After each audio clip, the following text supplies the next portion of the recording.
নমস্কার সকলকে। আপনারা দেখছেন আপনাদের প্রিয় চ্যানেল পাবলিক সার্ভিস। আমি বুদ্ধদেব রয়। আজকে তোমাদের দেখাবো আমাদের পশ্চিমবঙ্গে কিভাবে বাইরের রাজ্য থেকে আমাদের এই রাজ্যে কিভাবে অস্ত্র আমাদের এই রাজ্যে ঢুকছে, তারই একটা জলজান্ত দৃষ্টান্ত কিন্তু আমরা আজকে প্রমাণ পেয়েছি শিয়ালদা স্টেশনে। সেখানে এক ব্যক্তি প্রায় 10টা বন্দুক নিয়ে শিয়ালদা স্টেশনে ধরা পড়ে এবং তার ব্যাগ খুললে একদম পুরো আরপিএফ জওয়ানরা পুরো চোখ চড়ক গাছ হয়ে যায়।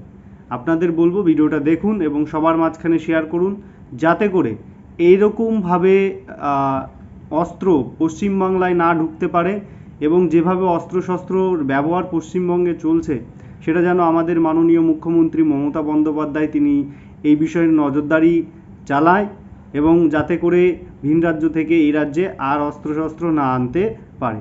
দেখা হবে পরবর্তী ভিডিওতে।